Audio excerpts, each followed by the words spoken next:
Bom, gente, bom dia.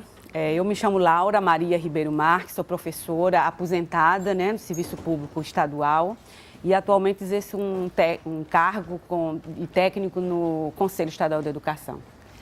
Queria agradecer aqui a presença de todos, os amigos, os companheiros, os familiares. Ah, eu estava sem microfone. Mas ouviram, né? Pronto, os familiares e a todos. E dizer realmente eu me sinto satisfeita e acho que é um compromisso que a gente tem de ser testemunho, já que nós sobrevivemos esse período negro, né, da nossa história e estamos aqui para contar, né? Então eu faço questão, então, sempre que eu sou solicitada, sempre que me procuro os estudantes, né, para fazer as monografias, eu estarei sempre à disposição, porque acho que é importante a gente deixar, não é, informar e relatar o que foi que aconteceu durante o período, né, negro da ditadura, né, as mazelas cometidas.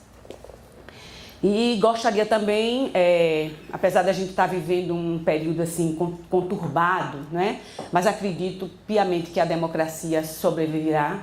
Nós não vamos, nossa democracia que a tanto custo nós conquistamos, ela não vai, eu acredito que não vai, nós não vamos deixá-la abater, certo? Acredito até que a gente vai, talvez, nossa sociedade vai sair mais fortalecida.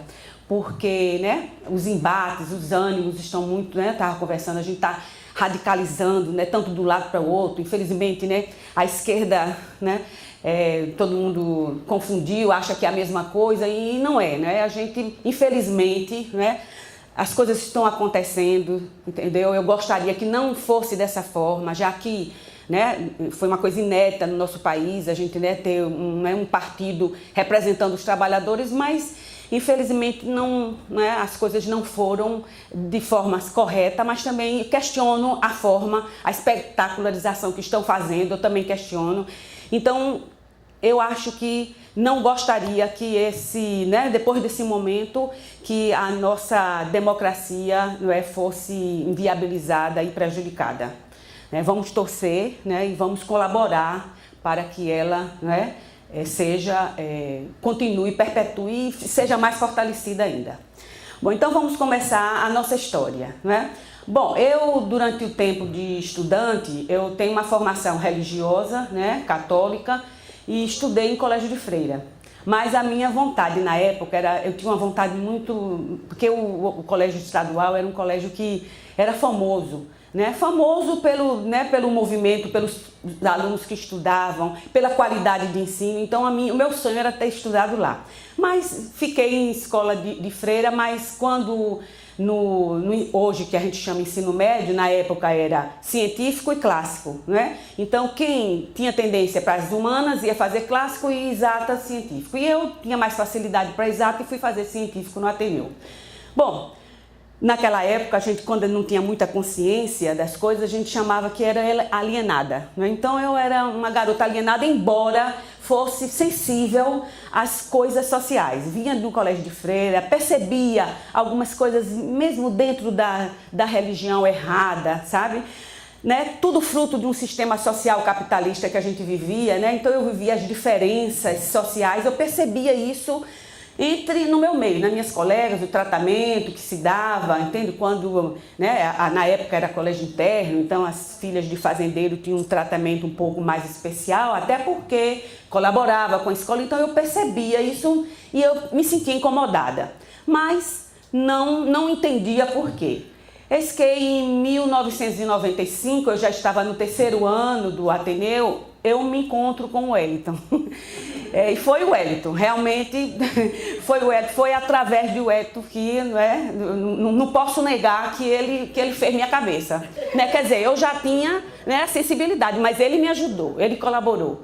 E me encontrei com ele na rua, casualmente, ainda me lembro exatamente o local, na rua João Pessoa, que os estudantes, quando saíam, geralmente iam lá para a rua João Pessoa e ficava aquele reboliço, né, gente de farda, encontrava outro e eis que me aparece o Wellington, que era amigo da minha colega e começou a conversar e falar da história dele. Ele tinha sido expulso do Ateneu, ele tinha participado de um congresso e tinha sido esfaqueado. E ele começou, o Hélio gosta de conversar, né? E gosta de falar da história. E aí eu fiquei, sabe, assim, perdidamente apaixonada por aquela, por aquela história. E fomos amigos durante muito tempo, assim. Isso foi mais ou menos em julho, agosto, eu acho, era perto do aniversário dele. E eu só comecei a namorar, parece ser muito tempo, né? Em dezembro, no final de dezembro. Então, durante esse período, ele ia para casa da minha família, né, Maria do Carmo? Minha irmã está aqui. Ia muito lá em casa, conquistou todo mundo lá em casa, minhas irmãs, minha mãe, tudo gostavam muito do Hélio, porque via aquele garoto novo e já com uma conversa muito séria a respeito do mundo, da sociedade, né? E aquilo, né, encantava todo mundo. E aí eu terminei namorando o Hélito. O Hélito já ia entrar, estava estudando direito e ia entrar na faculdade em 1996. Talvez até, eu acho que os anos eu possa atrapalhar, mas... Então, em 90... 66. Ou 66, desculpa. 66. 65 eu começo a namorar, em dezembro, né? Em 66, aí eu, inclusive, desisti de exatas. Desisti de fazer o que eu ia fazer, que eu acho que era química, não sei o que é que eu ia fazer. Mas eu estava com tanta vontade, sedenta de conhecimento sobre a história, né? Sobre a sociedade, que aí mudei e fui fazer história.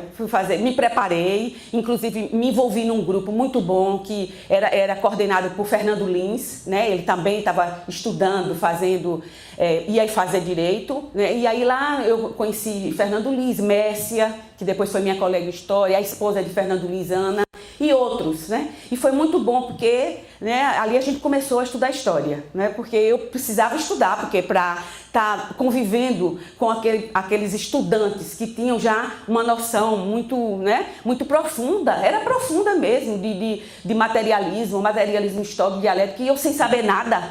Aí pronto, comecei a estudar. E esse ano de 66 eu passei estudando, me preparando para entrar na faculdade. O Hélito já tinha entrado na faculdade de Direito, porque Direito eram 5 anos e eu fiz História, eram 4. Mas durante esse ano, né, quer dizer, o Hélito, se eu não me engano, já estava, já vinha participando, mas não era do partido, né? Eu acho que ele entrou no partido em 67, Marcelo acho que deve saber, né, Marcelo?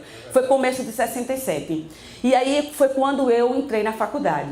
E aí nós entramos na faculdade e naquela época a orientação do partido, Marcelo parece que já estava aqui, já tinha voltado, né, de Moscou, e a orientação era que os estudantes, não é?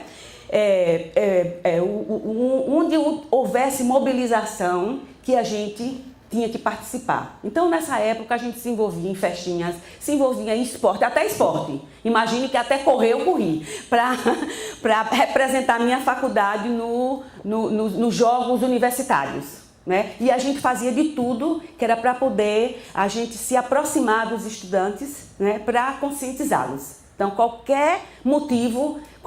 era motivo da gente se reunir para conversar e aí fazer, né, mostrar, conscientizar, mostrar o que estava acontecendo no país. Bom, então 67 foi esse ano, assim, e eu muito ávida, querendo participar e já sabia que o Hélito estava no partido e queria entrar no partido, mas o Hélito receioso, porque achando que eu podia estava querendo por conta dele, entendeu? E aquilo me deixava preocupada, porque não era, eu me sensibilizei com as questões sociais. E aí a gente participou, começamos, né, a se envolver, eu fui até presidente, se eu não me engano, da Associação Atlética da Faculdade de Filosofia, que na época ainda não era universidade, né, Josué? Ainda eram isoladas, a universidade foi em 68. Então em 67 era a faculdade, funcionava onde é o IPES, e aí a gente, né, e aí entrou uma turma nova em Direito, que tinha Jackson, né, Augustinho entrou na faculdade de Letras, que era Janete Tina, que é a atual esposa de Anselmo Góes, entrou eu na História, Mércia e outros, né? E aí vai, Didi Macedo em Letras. E aí esse grupo foi o grupo, né, que era um grupo da universidade que começamos a mobilizar, né? Então, 67 foi esse ano, o ano que eu entrei no partido também. No mesmo dia, entrou eu, Jackson e Tinho. Me lembro bem quando o Hélito, ele estava fazendo um curso lá em Maceió e ele teve a tarefa do partido de nos convidar para o partido. Então, eu me emocionei. Foi exatamente no dia do aniversário dele, 21 de agosto, eu, Jackson e Tinho, né, Augustinho. Ele não está por aqui, mas ele está morando aqui. Ele passou um tempo na França, mas depois veio. E aí nós entramos no partido. E aí a tarefa, né? E aí pronto. Aí nós nos reunimos e a palavra de ordem era mobilizar a categoria. Bom, então veio 68, que foi um ano de abolição, né? Foi um ano de movimento estudantil no mundo, né? No mundo, na França, repercutiu aqui no Brasil. E a gente, apesar de estar vivendo na ditadura, mas aí a gente conseguiu, né? Havia passeata lá no Rio, aí houve a morte de Edson Luiz, e aí aqui, repercutiu aqui, certo? Tanto no meio universitário como nos secundaristas. E aí a gente foi ampliando a nossa base, né? No meio secundarista aí apareceu o Anselmo, apareceu o Clodoaldo, apareceu o Paulo Afonso, apareceu o Rosalvo, Alexandre, Vivaldo, irmão de Rosalvo, que soube recentemente que faleceu, eu não tinha sabido. E aí a gente cresceu. E aí foi a base, que a gente tinha um quartel-general, não sei se aqui alguém disse, mas tinha uma professora que era a namorada de Chico Varela na época, era Guadalupe, a professora Guadalupe. E ela tinha muitos alunos secundários, ela era professora de português, né? Preparava os alunos para o vestibular. E além de preparar para o vestibular, ela também preparava a cabeça deles, entendeu? E aí a gente, né, era através... E quando chegou em 68, que a gente mobilizou, a gente tinha todo um grupo de estudantes que a gente pôde fazer muitos movimentos aqui. Houve passeatas, né, Chico? Você estava aqui nessa época, Marcelo também estava, e a gente fomos para a rua, né? E aí foi um ano, assim, de muita mobilização. Chegou ao ponto de...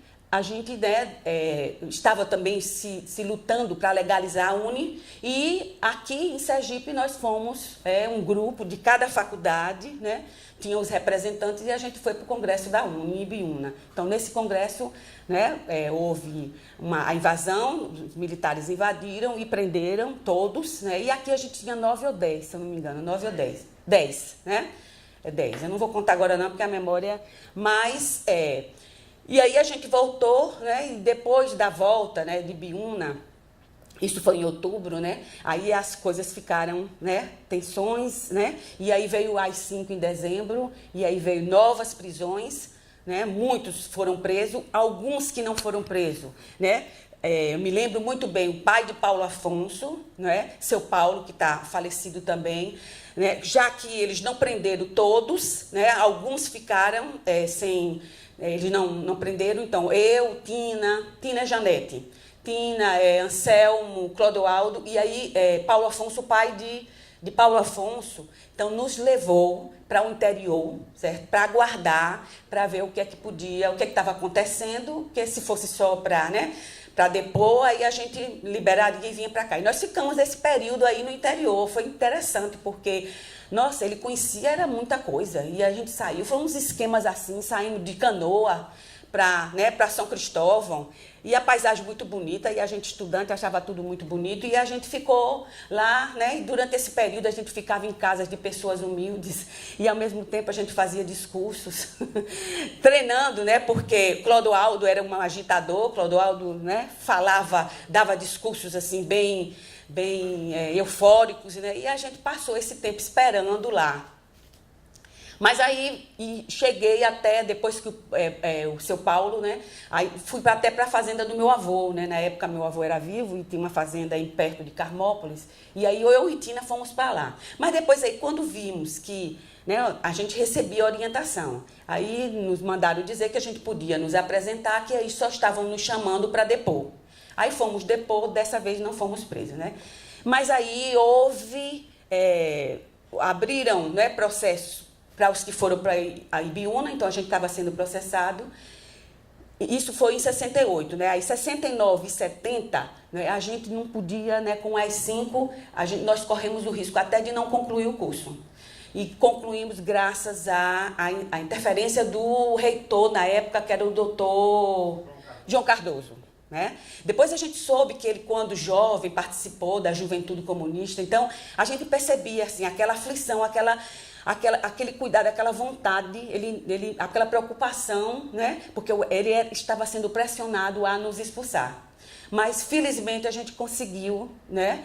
E aí foram anos, esses 2 anos foram anos assim, bastante difíceis, mas a gente não deixou de lutar, não. Então, a gente lutava na clandestinidade, o partido. Então, vinha jornais, né? A gente fazia reuniões a gente chamava de base, né? Era a base universitária, era a base secundarista. E a gente tinha algumas palavras de ordem, o que era divulgar o que saía do partido. Então, a nossa palavra de ordem era lutar pela conquista, pela redemocratização do país. Então, a gente não acreditava, porque nessa época muitos estudantes foram para a luta armada, não é? Então, foi aquele desespero, não encontravam solução, então a solução era ir para a luta armada. O partido não, e acho que é por isso que chamavam de partidão, porque a gente tinha uma visão diferente, a gente achava que nós tínhamos que reconquistar a democracia e só, né, um movimento, só a luta das massas é que conseguia voltar a democracia no país, derrubar a ditadura. E aí a gente, com essa postura, né, ficamos, né?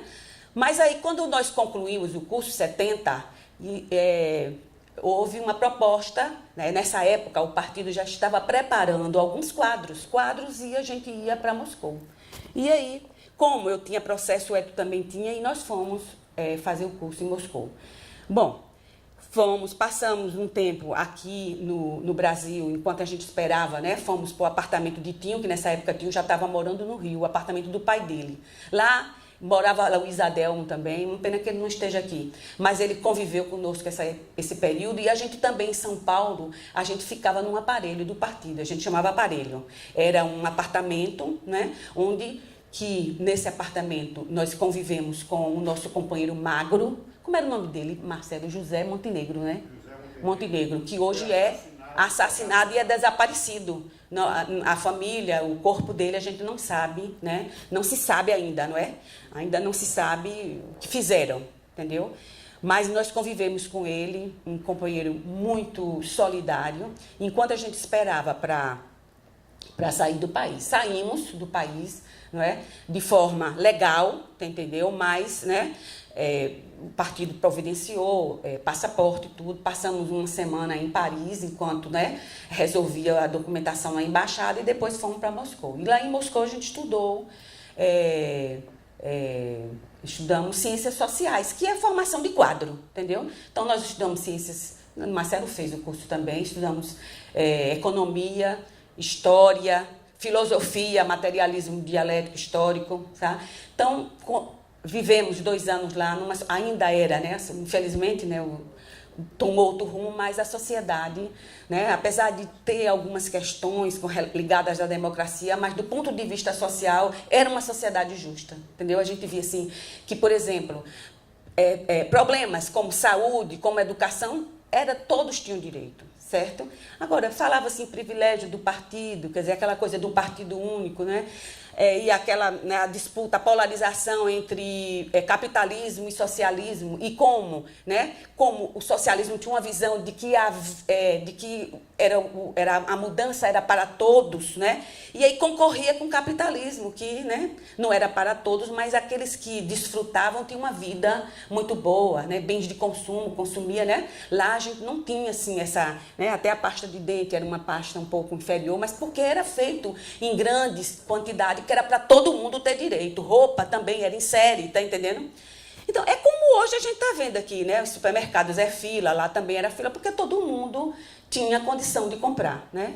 Eu tenho que dizer isso, eu tenho que dar esse depoimento, né? Embora a sociedade, o futuro, né? Partiu para não deu, porque eu acho que atropelaram a história e outros problemas, mas pelo menos o que eu vi lá na sociedade, eu vi uma sociedade realmente socialista. Bom, e lá a gente estudou, né, e passamos esse período, né, e depois de 2 anos, a gente, com muita dificuldade, a gente sabia de notícias, e mandavam carta o partido mandava para outro, né, aí o companheiro mandava para o PECOS, que era o partido da União Soviética, e a gente soube que o processo da UNE tinha sido já tinha sido julgado e que nós não fomos condenados. Então a gente achou que já estava na hora de voltar, né? Então voltamos até um pouco tranquilo, né? Chegamos aqui, fomos em Salvador, até só para ficamos em Salvador na casa de uma tia minha, mas só para a gente, né, entrar em contato com a família e saber como é que estava tudo aqui, tudo bem, né? Ninguém tinha nos procurado, o exército não procurou, então pudemos voltar. Mas só que quando a gente voltou, né, acho que nem 2 dias nós fomos procurados, quer dizer, a Polícia Federal foi lá na casa do pai do Wellington, a gente não estava nessa hora, a gente estava na casa da minha mãe, mas eles entraram, a família entrou em contato logo para nos dizer, só que a gente não sabia o que fazer, porque nos pegaram totalmente despreparados. Então, vamos ver o que é que querem com a gente, né? Bom, então fomos para casa e lá eles nos prenderam. Nós pensamos até em não nos apresentar. Eu me lembro como se fosse hoje. A gente vinha de ônibus, passando ali na Praça Tobias Barreto, eu via a casa da mãe de Mário Jorge. Aí a gente deu vontade assim, de parar e ir lá para ver se a gente podia, né, sei lá, recorrer. Mas depois, não, é melhor a gente encarar. Aí fomos e encaramos. Aí a Polícia Federal nos prendeu, no mesmo dia nos levou para Salvador. Não disse para a família aonde era que estava levando a gente, certo? E lá em Salvador, né, fomos por Forte de Amaralina, eu me lembro, eu fiquei num quarto assim alto e o Wellington ficou acho que era uma cela embaixo, e de lá da janela eu percebia que era o Wellington. Isso nos 2 dias, aí a gente tentou, né? O Wellington curioso, eu também curiosa, e eu percebi que era o Wellington que estava ali. Mas aí, no segundo dia, eu olhei e não vi ninguém, certo? Aí o Wellington já tinha sido chamado, né? Veio gente de fora, porque a gente sabe quem foi que veio. Infelizmente, eu procurei a revista, que em 2004, quando deu 40 anos, né, do golpe, eles fizeram uma reportagem, eu acho que foi a Veja, e falaram desse que o pseudônimo dele era Dr. César. Foi ele que veio, não sei se de Brasília ou do Rio, eu acho que era de Brasília, para comandar as investigações aqui com a gente. E levaram o Wellington, né, e eu preocupada, porque eu olhava e não via o Wellington. Digo, está acontecendo alguma coisa. E foi quando barbaramente torturaram o Wellington. E a gente tinha uma orientação de dizer que não tinha ido para Moscou, era para a gente negar a todo custo. Mas aí o Wellington passou um dia de tortura, aquelas torturas que ele aqui já disse, não é?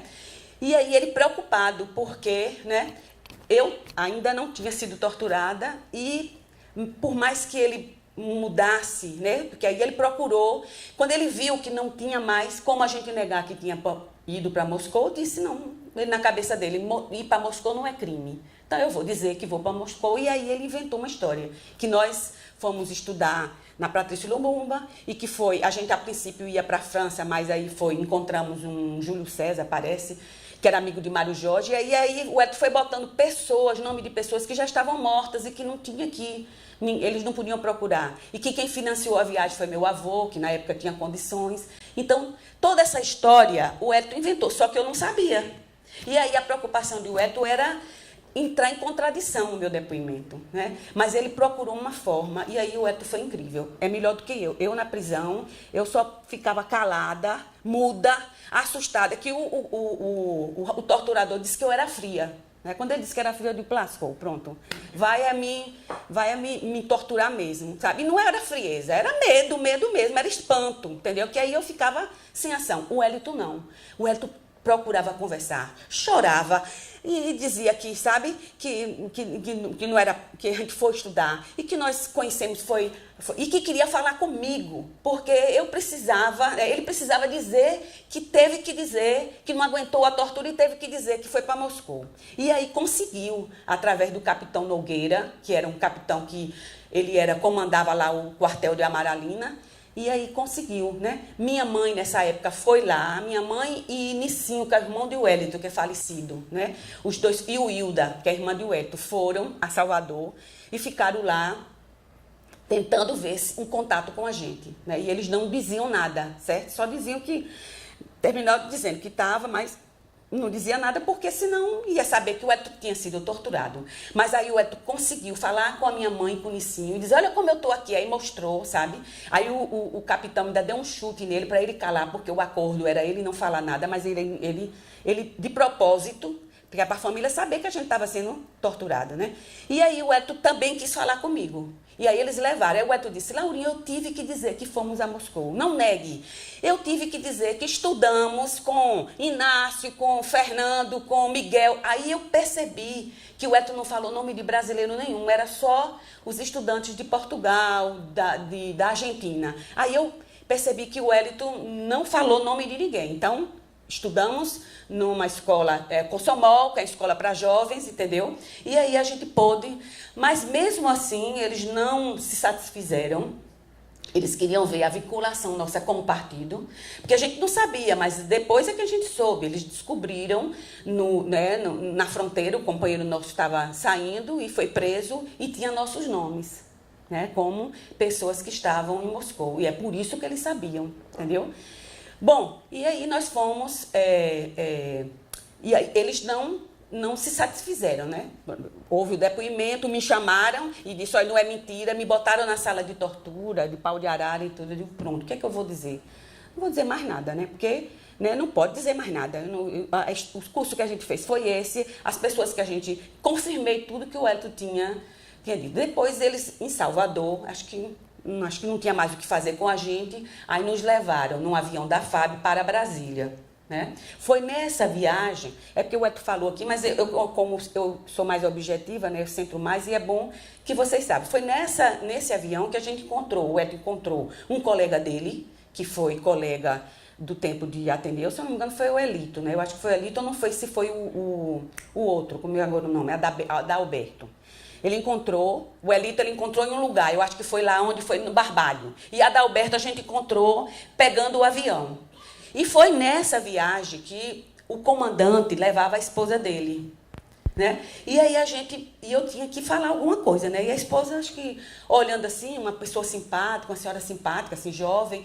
E aí fomos no banheiro, eu pedi para ir no sanitário. Aí eu fui e falei para ela o que estava acontecendo, sabe? Olha, eles nos torturaram, torturou meu marido, estão levando para Brasília. A família não sabe, entendeu? E aí a gente disse tudo a ela, ela ficou assustada, né? Porque eu acho que ela, como mulher de militar, não sabia. O esposo, sim, devia estar envolvido, porque nesse esquema só entrava quem era, né? Que era da linha dura mesmo, e era o esquema que a gente chamava clandestino do Exército. Né? É o esquema da tortura, era o esquema da violência, entendeu? E que eles não apareciam, né? Eles não apareciam. Esse doutor César, o nome era codinome, não era nome dele. Depois é que saiu na Veja o nome dele, ele trabalhou muito tempo na ABIN, não sei se já morreu, entendeu? Quando eu vi a foto, eu conheci. Ele era troncudinho assim, tinha a cabeleira cheia, o bigode bem grosso, entendeu? E era daquele assim, violento, que olhava pra gente assim, era baixinho, mas aquela vontade de, sabe, de mostrar que era grande, entendeu? E, sabe, e disse, olha, seu marido não mentiu não, seu marido e amanhã é você. Então, pronto, o que é que eu vou dizer, né? Bom, mas aí ele no outro dia não me levou não, certo? Aí levaram a gente para Brasília. Em Brasília ficamos na Guarda Nacional. A gente sabe, eu gosto muito de música. E gosto muito até de marcha, de coisa, tudo que é música eu gosto. E lá, de manhã cedo, eles levantavam e tocavam o hino do soldado. Né? Que aí eu aprendi que era o hino do soldado, depois eu vi que era o hino do soldado. E eu gostava, pelo menos eu ouvia, e aquilo me descansava um pouco, me relaxava um pouco. E eu vi que era a Guarda Presidencial. E também outra coisa, outro detalhe, viu? Eles trabalhavam lá, né? Tomavam conta, os soldados. E a gente via assim, a diferença. Tinham soldados que eram mais sensíveis. Eles não sabiam, acho que por quê. Né? Eles lá faziam a cabeça deles, eu acho que era lavagem cerebral, mostrava que o país estava correndo o risco dos comunistas tomarem, né? Porque o problema era comunismo versus capitalismo e que nós éramos comunistas. Eles viam assim a gente, né? A fisionomia, né? A minha fisionomia de Wellington, eu separado de Wellington, né? Mas eu acho que ele olhava assim. Não é possível, esses são violentos. Como? A gente, até pelo olhar, eu já olhava para eles assim, com aquele olhar. E tinha uns que eram mais assim, porque o café era uma caneca de café com leite e um pão, um pão seco. Nesse dia desse rapaz moreno, ainda me lembro assim, um pouco da fisionomia dele, ele me levava um ovo cozido. Aí eu acho que ele tirava o ovo dele, né, e me dava, tá entendendo? Para eu tomar um café. E aí aquilo ali me dava, eu achava interessante. Eu digo, repare como a diferença, né? Esse deve ser soldado, né? Esse não deve ser, né? Deve trabalhar, né? E depois o Roberto me falou, né? Que o Roberto também era soldado na época, não sei em que época, e que ele percebia isso, né? Ele viu alguma coisa, eu acho que foi em 86, em 76, no Cajueiro. Bom, então, passamos um tempo aí nessa prisão. Um belo dia nos levaram, sabe? Porque aí eles levavam de olhos vendados, né? Botavam uma borracha no olho para a gente não ver onde estava. E aí, quando a gente chegou num lugar, eles tiraram a borracha. Aí eu percebi que era Brasília, que a gente estava entrando num prédio daqueles ali, acho que era um ministério, não sei se era o Ministério da Justiça. Aí eles nos levaram para fazer um depoimento legal, né? Que tinha a parte ilegal e a parte legal, né? E aí, né, nessa época, a gente sabendo não, depois é que eu soube, né, que aqui estava uma mobilização muito grande, exigindo que os militares dessem conta onde é que estava esse casal, né? Eu me lembro até que o senador Nelson Carneiro, né, Marcelo? Carneiro? Sim, Gilvan, lá no Senado, né, pediram, imploraram para, né, que o Exército mostrasse onde é que estava, né, onde é que nós estávamos. E não sei o que é que deu, né? Só que eu acho que aí acho que eles quiseram fazer alguma coisa, né, legal, tá entendendo? E aí a gente foi prestar um depoimento nesse lugar. Depois voltamos, botaram a coisa a venda nos olhos e voltamos para a prisão. Um belo dia nos levaram, né, de carro para uma viagem. O cara até disse assim, olha, você para não enjoar, olhe para frente. Esse doutor César, eu acho que acompanhou a gente de Salvador até o Rio de Janeiro. Porque aí, essa viagem de Brasília para o Rio de Janeiro, nós fomos de carro. E quando chegou lá nessa prisão, que é a prisão que fica em Barão de Mesquita, depois a gente soube de tudo, né, porque filmes, né, toda a história. Quando chegou lá, eles mandaram eu tirar a roupa, não é? Aí eu só tirei a roupa de cima, fiquei de sutiã e calcinha. Ele, não, é para tirar toda. E o Hélito vindo, sabe? E me deram um macacão, sabe? Aquele macacão, um tecido bastante grosso, acho que os presos ficavam lá. Uma forma de já humilhar, sabe? De deixar a gente, aí, para vestir o macacão. Aí, essa hora, eu fiquei desesperada, porque até então eles estavam dando um tratamento um pouco mais, né? Embora numa cela sozinha, embora sem lençol, né? Num colchão, sabe? Mas, de qualquer forma, um pouco mais digno, né? Mas aí não, eu digo, pronto, agora que vai ser o fim, eu achava que já ia ser o final da gente, né? Porque eu acho que eles estavam querendo nos incriminar, mostrar a gente para algum companheiro preso, eu não sei, tá entendendo? Eu só sei que aí botaram a gente nessa prisão. Nessa prisão, eu me lembro que eu ouvia muitos gritos, entendeu? Eu estava achando que era o Hélito que estava sendo torturado, aí eu não aguentava, sabe? Eu passava os dias desesperada. Eu me lembro que meu cabelo começava a cair, aí eu fazia assim, puxava. Teve um que uma vez entrou e olhou assim, um bocado de cabelo, porque não tinha o que fazer, aí ficava, né? Tirando os cabelos. Mas ficamos, o Hélito foi chamado, eu também fui chamada. O Hélito depois me contou que botaram numa geladeira, né, nessa Barão de Mesquita. E eles sempre, quer dizer, eles me pouparam. Eu até disse uma vez quando a gente viajava, porque em todos que eu encontrava, eu dizia o que estava acontecendo. Sabia que eles estavam sabendo, mas aí eu disse assim, eu acho que é pelo fato de eu ser mulher, eles estão me poupando. Ele disse, não é porque você é mulher, não, repare. Isso é porque seu marido deve ter mais culpa do que você. Tá, entendeu? O Hélito chamou a responsabilidade para ele. Né? Não, Laurinha não sabe de nada, quem é do partido sou eu. Quem é do partido sou eu, não, depois é que não. Quem é do movimento sou eu. Laurinha só me acompanhava, tá entendendo? Mas eu é que conheci, quem falou com o Júlio César foi eu, tá entendendo? Que era o cara que levou a gente para Moscou, tá entendendo? Então o Hélito assumia a responsabilidade. E aí me poupavam, né? Me poupavam de ir para a geladeira, né? E aí o Hélito era quem respondia. E eles viam que não adiantava me perguntar mais nada, porque o Hélito já tinha dito tudo. Bom, aí um belo dia eles fizeram fizeram um acordo, né? Fizeram uma proposta para o Hélito de que liberavam a gente, certo? Desde quando o Hélito também contou essa história aqui, a gente fosse ser informante deles, né? Aí marcaram um encontro, o Hélito topou. Aí o Hélio mostrou que era a forma da gente sair, dizer à família o que estava acontecendo e depois sabe Deus o que ia acontecer. Pelo menos era melhor do que ficar ali, né? Aí topou e a gente foi. Eles marcaram um contato em Salvador, só que a gente não foi para esse contato, né? Nós fomos para o gabinete da doutora Ronilda, que era a advogada, que foi advogada, que era advogada de presos políticos lá e foi advogada dos presos da UNE, daqui de Biúna, né? De Sergipe. E aí a doutora disse que para a gente só tinha uma saída, ou pedia asilo político, ou ficava na ilegalidade, ou saía do país de forma legal, certo? Bom, aí a gente voltou, nós voltamos para aqui, para Aracaju, aí já não voltamos para a casa dos pais do Hélio, nós fomos para a casa de Marinice, que aí foi Marcelo ficou, que conseguiu, da doutora Marinice, que era a esposa de Mário Jorge. E nós ficamos lá um tempo aguardando o partido resolver o que é que podíamos, né, o que é que ia fazer com a gente.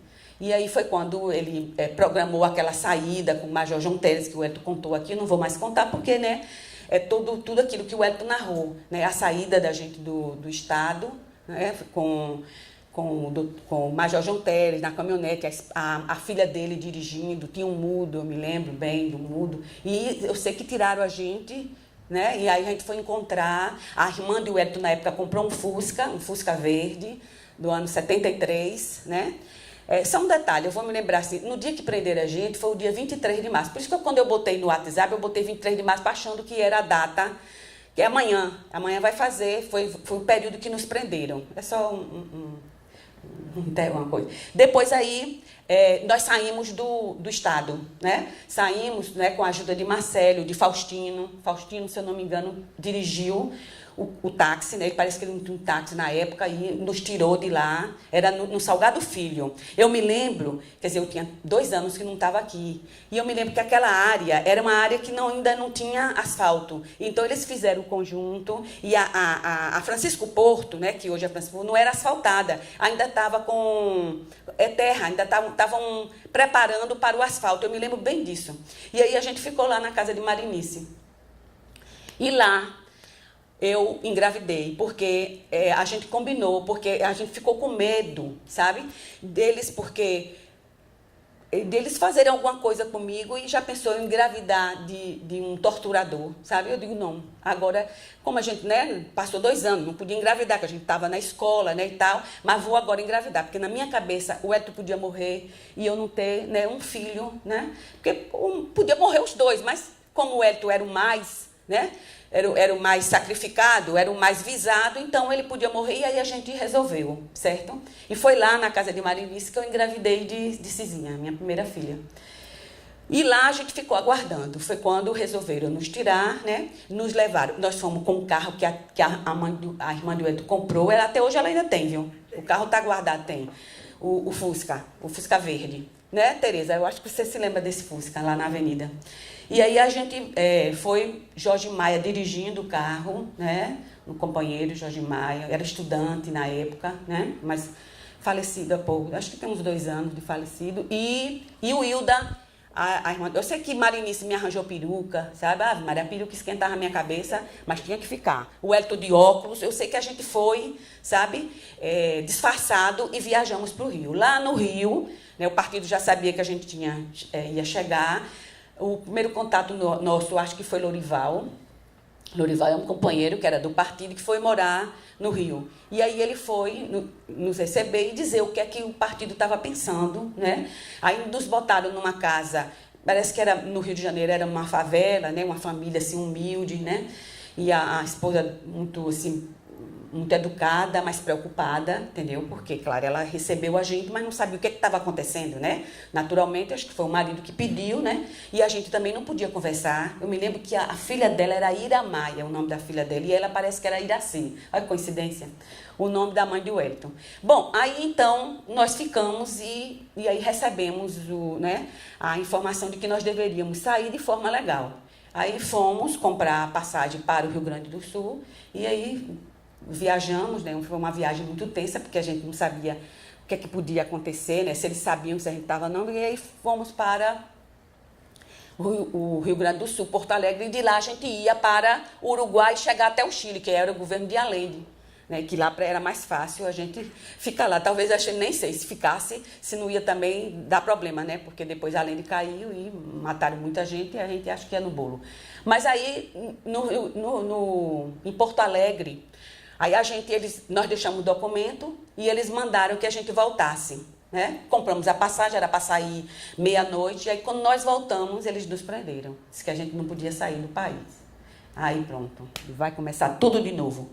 Aí fomos para a Polícia Federal em Porto Alegre. Bom, aí eles já não tinham mais o que, né, perguntar a gente. Por quê? Eles fizeram todas as formas para ver se a gente se deixava pista. E a gente não conseguia, porque nós não tínhamos contato realmente também com ninguém, entendeu? E aí eles queriam saber que sim, tínhamos contato, mas o Lorival, de forma discreta, né, foi numa praça, depois um companheiro forte, Marcelo, eu não sei o nome dele, parece que era um Sérgio, né? Sabe? Ele foi numa praça, eu me lembro até em frente ao cinema, recomendaram até a gente ir assistir o filme, só que eu não assisti filme, nem me lembro, porque a gente estava tão nervosa que não conseguia ver nada. Bom, e aí nós fomos em Porto Alegre e eles mandaram para a prisão. Aí eu já estava grávida. E aí o Eto começava a dizer, porque tinha um coronel, eu me lembro, um coronel simpático, moreno, aí o Eto, não, nós somos, porque a gente está querendo sair do país, porque a gente não aguenta viver, nós não somos comunistas, nós somos idealistas, e começou a falar para sensibilizar ele. Chegou ao ponto de convidá-lo para ser padrinho do bebê que eu estava na barriga. Bom, mas aí eles deixaram a gente lá. Rapaz, me chegou um médico dizendo que era médico. O médico me fez exame de toque. Olha, foi uma coisa séria. A gente desesperada, a gente chorava tanto. Eles nos aplicaram uma injeção e aí a gente dormiu. Aí eu conversei com o Eto, olha, a gente está nessa porque foi uma opção, tá entendendo? Então, vamos preparar, porque eu sou assim, sabe? Eu sou muito determinada, acho que é do meu signo, escorpião. Eu fico com medo, mas quando decido, sabe? Eu me preparei para a morte. Digo, vão morrer, entendeu? Eles agora não têm mais o que fazer com a gente. Vão matar, né? E vão preparar, pronto. A gente morreu por uma causa justa. E eu disse para o Hélio isso, sabe? E aí nos aplicaram uma injeção. Eu sei que dormimos, né? No outro dia, aí a gente se acordou, né? Porque aí acho que na lógica deles vão acordar mais calmos, porque eles estão desesperados aqui, né? Eu acho que o coronel deve ter dito lá para o grupo que já não estava aguentando, né? Chegou ao ponto de no outro dia levar o Eto lá em cima, sabe? Como que assim, insinuando para se matar, tá entendendo? Uma coisa horrível mesmo. Bom, mas aí eles ficaram com a gente, né, ali, nos liberaram, repare, viu? Nos liberaram para a gente dormir no hotel. Aí a gente foi dormir, mas claro que eles fizeram isso para ver se a gente tinha alguém ia nos procurar, sabe? Nós passamos a noite no hotel, voltamos, não vi por que isso, mas aí voltamos e no outro dia eles nos botam no avião da FAB de Porto Alegre, vinha para o Rio, né? Depois a gente viu, porque voltamos para aquela mesma prisão da Barão de Mesquita. E aí, lá no avião, eu estava grávida já, né? Aí eu só fazia vomitar, eu não tinha comido nada, né? Aí saía aquela coisa amarga, acho que era bilis, né? E eles levantavam a coisa do avião, sabe? Vocês merecem morrer, muitos já foram mortos assim, entendeu? Aí levantava, eu com uma borracha, aí eu ainda fiz assim, ó, porque eu queria ver quem era que estava falando, né? Mas aí eles bateram na minha mão para poder eu não levantar a borracha da mão, entendeu? E eu, vocês são os filhos da puta, vocês como é que faz um acordo e não cumpre? O que é que vocês merecem? Entendeu? Merecem é morrer e a gente não entregar nenhum corpo, para a família não saber onde é que tá os ossos, papapá. Eu sei que disseram foi coisa. Eu digo, pronto, vão jogar agora. Aí me preparei, eu digo, eita, como é? Aí me lembrei, eu digo, o povo não pula de paraquedas, pronto. Aí vai, só que agora aqui não tem paraquedas, né? Aqui a gente morre no meio do caminho. Me preparei para a morte, entendeu? Aí pronto. Mas eles fizeram essa palhaçada toda, mas não derrubaram, né? Eu não sei, sabe? Estamos aqui, né? Sobrevivemos, não sei se foi sorte, não sei o que foi, não sei se eles fizeram só para amedrontar, e aí fomos para o Rio de Janeiro. Quando chegou no Rio de Janeiro era a mesma prisão.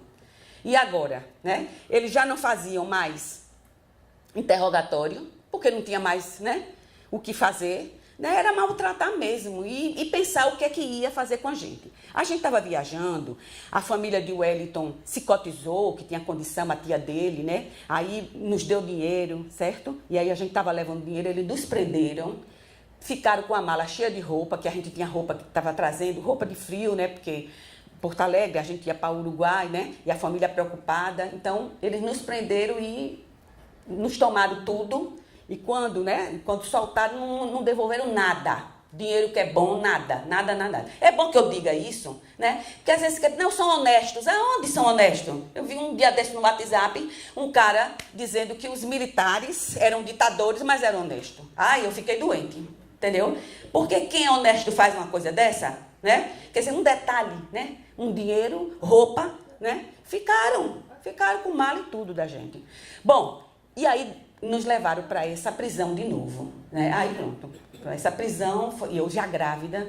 Aí o Elton dizia, não faça, não maltrata, ela tá grávida. Só sei que enquanto a gente ficou lá, e aí eu acho que deve ter sido um mês, mais ou menos, ou mais, que eu me lembro quando eu saí, eu já estava com a barriga já aparecendo, né? Eu já devia estar com 3 meses de grávida, né? Porque aí eu engravidei em junho, né? Junho, julho, agosto, foi por aí, foi agosto, setembro que a gente saiu dessa prisão. E aí a gente ficou o tempo todinho, sabe? E aí eu não sabia o que estava acontecendo com o Wellington, sabe? Me lembro que tinha um soldado que às vezes abria assim, a prisão era daquelas com a porta grande e tinha uma portinha, tinha uma janelinha, não é janela não, uma abertura, que a gente só via o rosto, né? E a gente não podia abrir aquilo ali, de jeito nenhum, eles é que abriam, né? O banheiro, a gente ficava assim, o banheiro era uma parte assim mais alta, entendeu? Aí eu fazia assim, eu lavava primeiro o rosto, de macacão, né? O rosto, lavava tudo que podia lavar e entrava no banheiro nas carreiras para poder voltar, porque eu tinha medo deles abrirem, né? A porta, a portinhola, né? E teve uma vez que abriram, eu digo, feche, ainda tive a coragem de dizer, feche que eu tô tomando banho, entendeu? Aí eu dizia, eu tirava uma de coisa para ver se eles respeitavam, né? Mas como era soldado, aí eles não, sabe? Não maltratavam a gente, não. Aí tinha um que o Wellington, eu vi que ele chegava lá, abria a portinhola e dizia assim, dobre ultra. Aí o dobre ultra? Dobre ultra é bom dia em russo. Eu digo, e esse cara fala russo? Aí eu digo, não. Isso aí, o Elton está ensinando a ele. Aí ele, caque de lá, como vai? Tá entendendo? Caque de lá. Aí eu, você fala russo?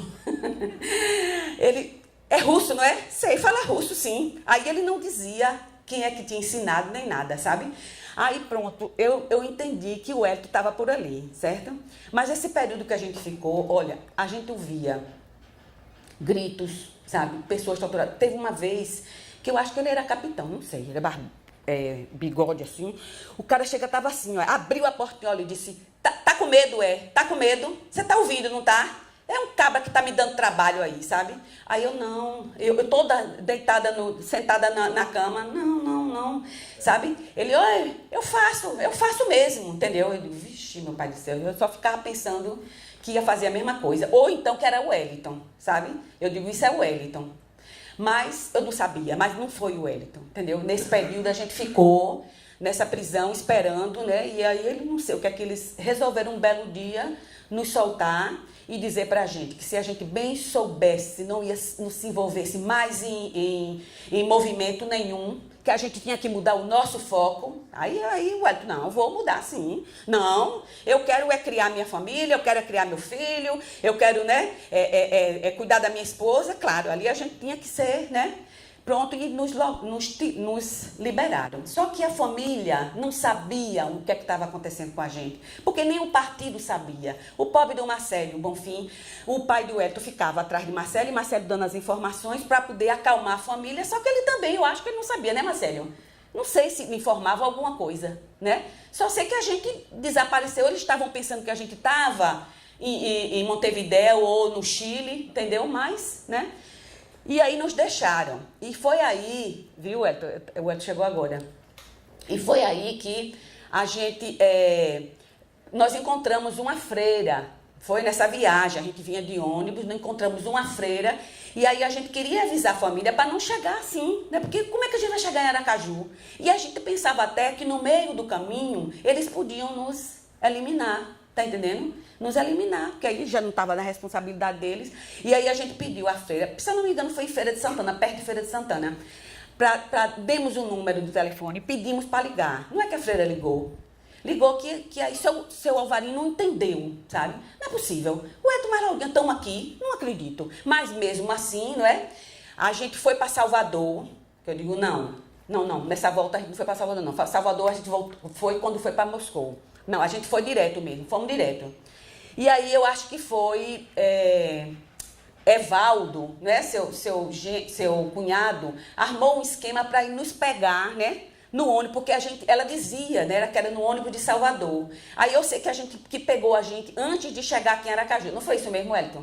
Eu acho que foi isso, Pronto, e aí quando eu cheguei, né, aí a família não acreditava, né, é mesmo, acho que eles ficavam assim, é Laurinha, é o Elton, porque viviam o tempo todo, né, preocupados com a gente, né, sem saber se a gente tinha chegado mesmo, sem notícia, né, e aí de repente nos veio, né, e aí a gente chegou e eu grávida, né, a família de Wellington foi assim, de uma solidariedade, né, tanto a minha como a de Wellington mais porque tinha mais condições do que minha mãe, né, porque assim, a gente, né, não tinha casa, né, fomos morar lá, moramos 10 anos lá, meus filhos nasceram lá, entendeu?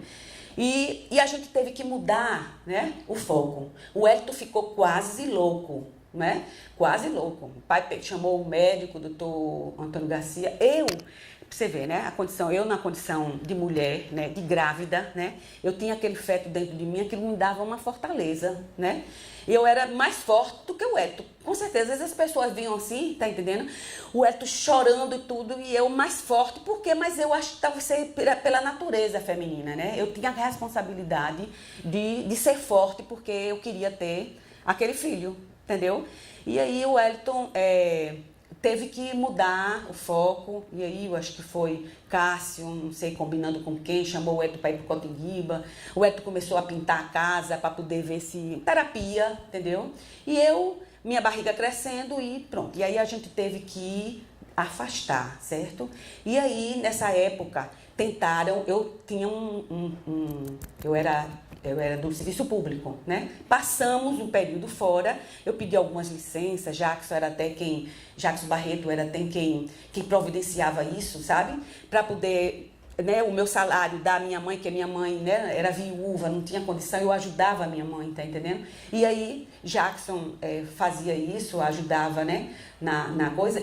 Mas quando a gente voltou, eles tentaram botar a gente para fora do estado. Eu me lembro bem que era a Regina Helena, que era colega de Jackson na faculdade, era do movimento, né? E ela ficou totalmente constrangida, porque a ordem do exército era nos demitir. Mas aí, eu não sei o que foi que eles não conseguiram. Só sei que não demitiram. Aí eu tive, né, passei 73, né? O resto de 73 grávida, em 74 Cizinha nasceu, e aí... tinham várias escolas novas, né? Me lembro do Médici, com os nomes dos militares, né? Médici, o Castelo Branco, qual era o outro? Costa e Silva. E aí, quem estava na secretaria, sabe como é, né? Sergipe é uma cidade pequena e a gente, né, se conhecendo. Então, o pessoal do movimento estudantil já estava todo mundo já mais ou menos arrumado na Secretaria da Educação. E a esposa de Marcelo foi ser diretora de uma escola. E Zé Carlos de Souza trabalhava na secretaria. E aí eles tentaram me colocar. E aí foi quando eu não tive nem licença, né? Porque não dava para ter licença, né? Cizinha nasceu e eu já fui logo em fevereiro trabalhar. Aí eu fui trabalhar numa escola que a esposa de Marcelo foi diretora, Giovanina. E aí, pronto, foi a solidariedade do partido. A gente, mesmo nesse período, a gente, né, não deixava, tá entendendo? Não mudamos nossas ideias, claro, não íamos participar nem de reunião, e todo mundo compreendia, porque não tinha como. Há alguns, assim, coitados, mais eufóricos, como o Netinho, chegou ao ponto de ir lá na casa de Wellington. Wellington, você é louco, rapaz, não pode. entendeu? Não pode, e ele não entendeu, sabe? Ele achou que, né, que aquela vontade de ver o Wellington, mas de ver a gente, não pode, entendeu? E aí a gente mudou o foco, o Wellington foi para o Cotinguiba, eu fui trabalhar, certo? E aí veio 76, né? 76 o Wellington já estava dirigindo não, era funcionário do Cotinguiba, mas de qualquer forma foi preso, o Wellington foi na Operação Cajueiro, eu não fui presa, né? Porque me chamaram lá para dizer, eu disse que, né, que estava cuidando da minha família, que eu estava cuidando da minha filha, entendeu? Que eu estava trabalhando, certo? E eles não tiveram também muita coisa. Agora, também vi que eles sabiam muita coisa, que aquela escola que a gente estudou lá em Moscou, eles já estavam sabendo de todos os companheiros, tinha até fotos. Eu me lembro da foto daquele Venceslau, que era Hélio lá, porque a gente tinha codinome lá, meu nome era Yara lá, e o Wellington era Dalton. E aí eu vi a foto, sabe? E depois a gente soube que foi esse companheiro que falou dos companheiros que estudavam lá, sabe? É fraco, né? Mas a gente também, eu não critico não, sabe? Porque eu digo o seguinte, sobre tortura é algo desumano, entendeu? É algo que a gente não adianta, sabe? Dizer eu fui forte, eu fui herói, sabe? Porque só sabe quem passa, né? Depois é que a gente vê, né?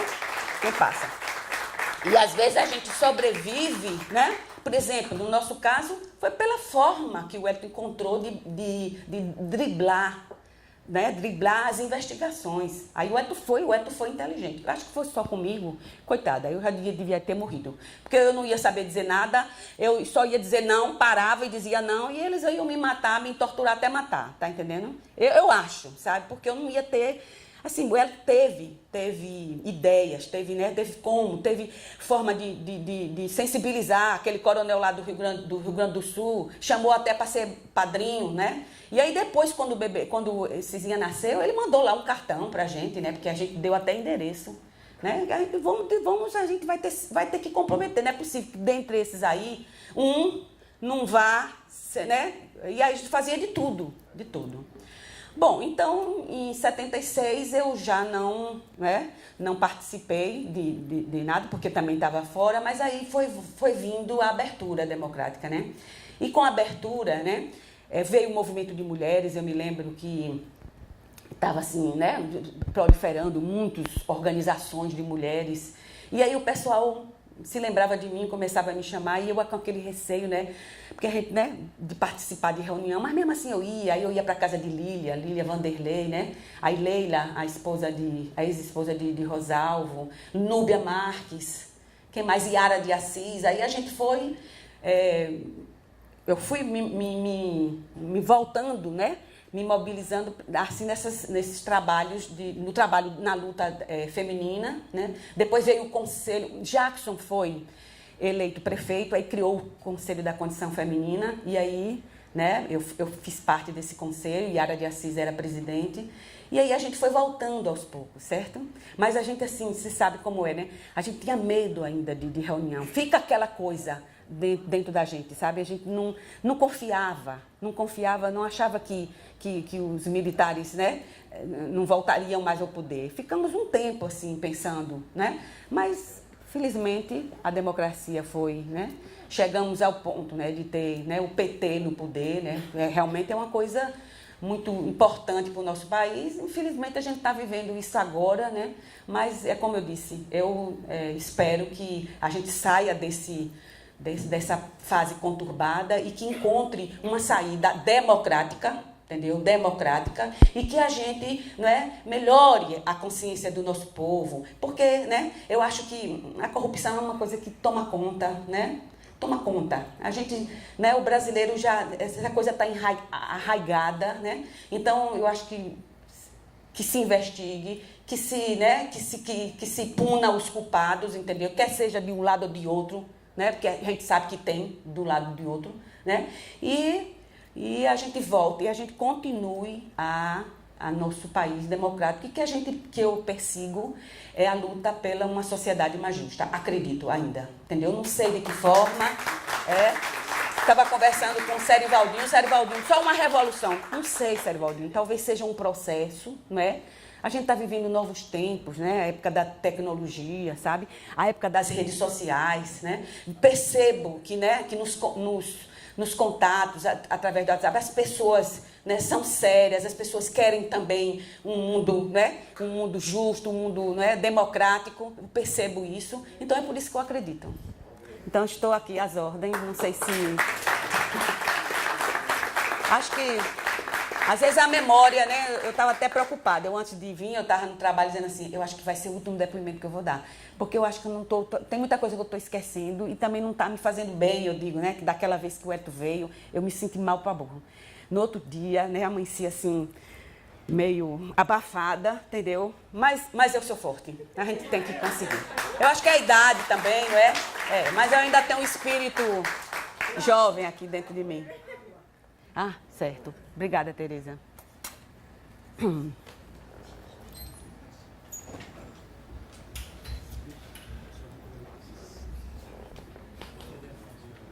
Muito detalhe eu não entrei, porque muita coisa o Eto já falou. Então, para não ser repetitivo, né? Porque a prisão, nós fomos juntos, né? Então, muita coisa ele, né? Então, eu apenas organizei, porque o Eto é mais, né? O Eto abre janela, aí eu organizei, que é para poder até facilitar, né, o trabalho de vocês aí nas investigações, viu? Mas estou aqui à disposição para qualquer pergunta. Deixa eu falar uma pergunta. Eu já vou fazendo uma questão enquanto isso. Eu só vou usar esse depois. Aurinha, eu queria que você falasse um pouco mais. Nesse período da prisão, você ficava em uma solitária, havia outras mulheres, e queria também que a partir daí você acabou de dizer que já depois de 79 que se cria o Conselho da Condição Feminina, e aí você passa a discutir algumas questões relativamente à condição feminina. Eu queria saber se antes, 60, começo dos 70, dentro do Partido Comunista ou no movimento social, se essa discussão acerca da condição feminina já estava presente. E se dentro mesmo do partido, qual era a posição dos homens, das mulheres, se havia uma posição de igualdade. Queria que você discutisse um pouco essa relação, que a gente chamou hoje de gênero, dentro do partido. Bom, valeu. Bom, é o seguinte, durante o período que nós militamos, a minha participação era no movimento estudantil, né? Eu vim participar no movimento de mulheres depois, né? Mas, de qualquer forma, né, você perguntou qual é a posição do partido.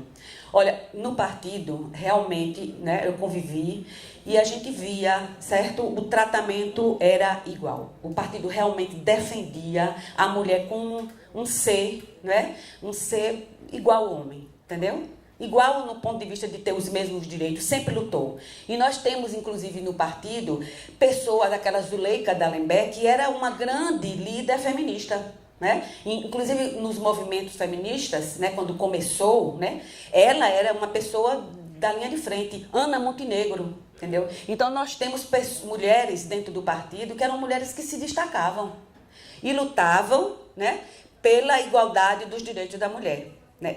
Era um tema que fazia parte da pauta do partido, entendeu? Isso eu não participava porque, além de jovem, eu era do movimento estudantil, né? E no movimento estudantil, a gente não tinha essa diferença, né? A gente sabe que, né, no movimento estudantil, né, os estudantes, homens e mulheres, né, a gente tinha os mesmos direitos dentro, ali no meio, né? Mas... E aí, quando eu passei a lutar, eu me baseei, tive base muito os livros escritos pelas nossas companheiras, entendeu? Me lembro muito bem de Zuleika Dallenberg, de Ana Montenegro, e quem mais, Ué, você lembra assim, de mais outra? A Zuleika era do CC, Comitê Central. Sim, do Comitê Central, era. Chamavam até a tia, né? Porque ela era quem assistia a juventude do partido, né?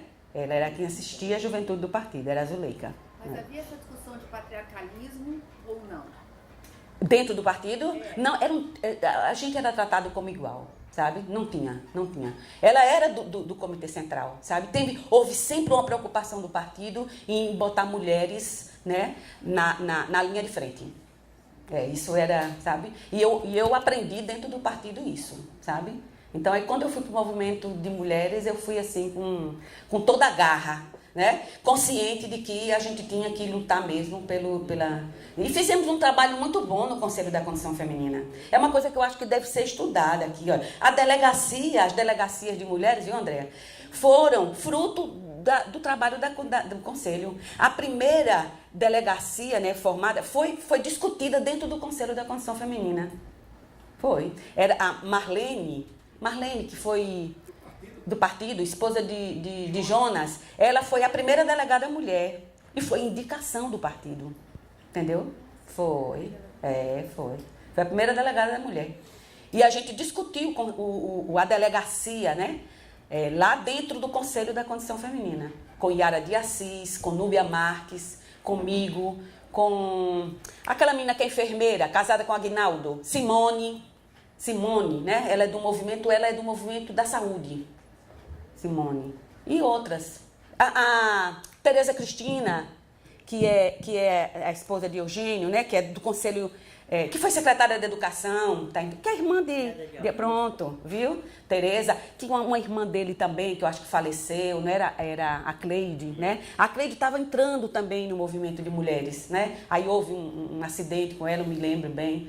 A gente tinha um grupo muito bom, sabe? Muito, muito bom mesmo. Na época, estava aqui a Braia, né? Braia, aquele que foi vereador, e a esposa dele, Ana, porque assim, as coisas do Brasil, né? As coisas dos partidos de esquerda, né? Criavam os movimentos para aparelhar, né? E a gente não tinha essa postura, o partido não tinha. E é por conta disso, eu acho que a gente até perdia alguma coisa, mas tinha que perder, era a nossa postura. Ganhava, né? Porque quando foi criado o movimento, olha, era para se criar um grande movimento de mulheres aqui, né? E me elegeram a presidente desse grande movimento. Agora, a questão foi para saber como é que se dava o nome desse movimento. Repare, viu? Então, o PCdoB, na época, defendia o centro da mulher, não era? Eu acho. O MR8 era a federação, entendeu? E aí a gente ficava nessa linha cruzada, né? Que nome a gente ia dar, tá entendendo? E o pior que a maioria das mulheres aqui não eram aparelhadas, tá entendendo? Eram mulheres tipo até a desembargadora. Como é o nome dela, Wellington? Clara Rezende. Né? Era uma pessoa que nós fizemos uma homenagem à federação, que aí criou a federação, porque a maioria, a Ana Braia, tinha uma massa de manobra muito grande de mulheres, porque o marido dela era vereador, ela tinha um grupo e levou para votar. E saiu o nome federação, entendeu? E aí está eu, presidente da federação. E a federação era a organização do MR8. Repare. Aí era horrível para ir para frente, tá entendendo? Era horrível.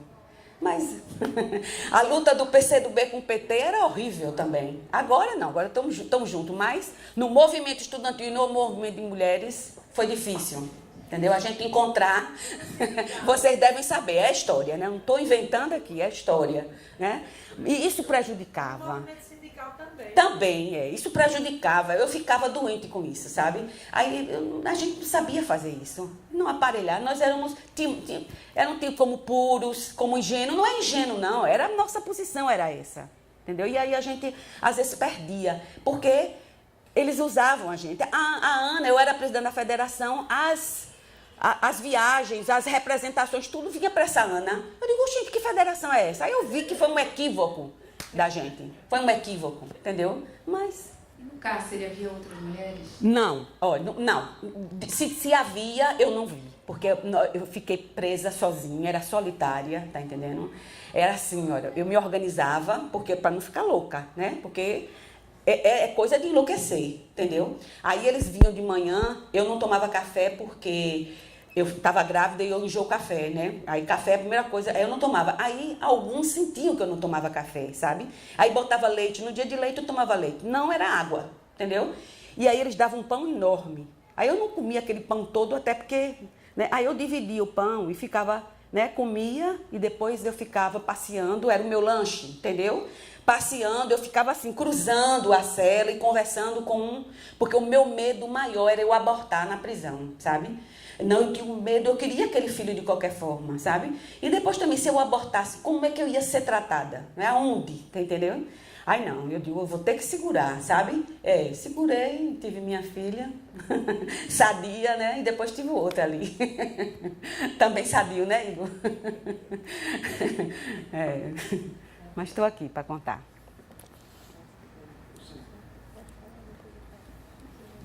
Eu queria que você falasse. Não, você fala. Brincadeira. Né, saído aqui o som.